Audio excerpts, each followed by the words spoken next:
Pension के लिए भटक रहे वृद्ध।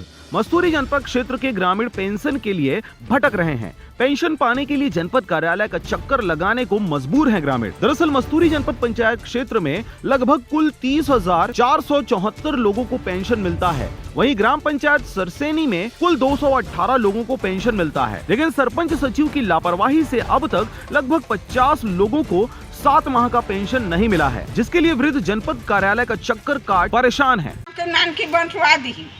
वो दिन हमारा दादा कही हम बोला दादा बना ले तो हमारा कोनो नहीं देखा, सब गरीब है मरा थे भूख प्यास सियान आदमी बेटा पत मन अपन चांस देखते कोई नहीं देगा तो से चला करके 20-20 रुपया माए कोनो खाए नहीं कोनो चाय नहीं पी। पेंशन बरान बेटा 6-7 महीना हो गए, बरसात भर हो गए, हम नहीं पाएंगे। 1.5 बैसाख के पैसा दे रही 3 लाख हमार मिले नहीं है, तो यहाँ सब जने आए हम सरपंच ला आधार कार्ड के फोटो नंबर सब दे के जमा कर दिया, तब वो 2-3 महीना हो गए नहीं मिले, तब हम आए हैं तब कैसे नहीं मिला, तो हम कागज जमा कर दें हाँ, तब वहाँ हमार कैसे नहीं आते, कैसे सरकार नहीं सुना ऐसे कि हम आए बेटा यहाँ। भले ही शासन लोगों को सुविधा के लिए नियम बना रखी है, लेकिन इन योजनाओं को फेल करने में अधिकारी और कर्मचारी कोई कसर नहीं छोड़ रहे। बिलासपुर से रविंद्र टंडन की रिपोर्ट, RJ रमझाझर।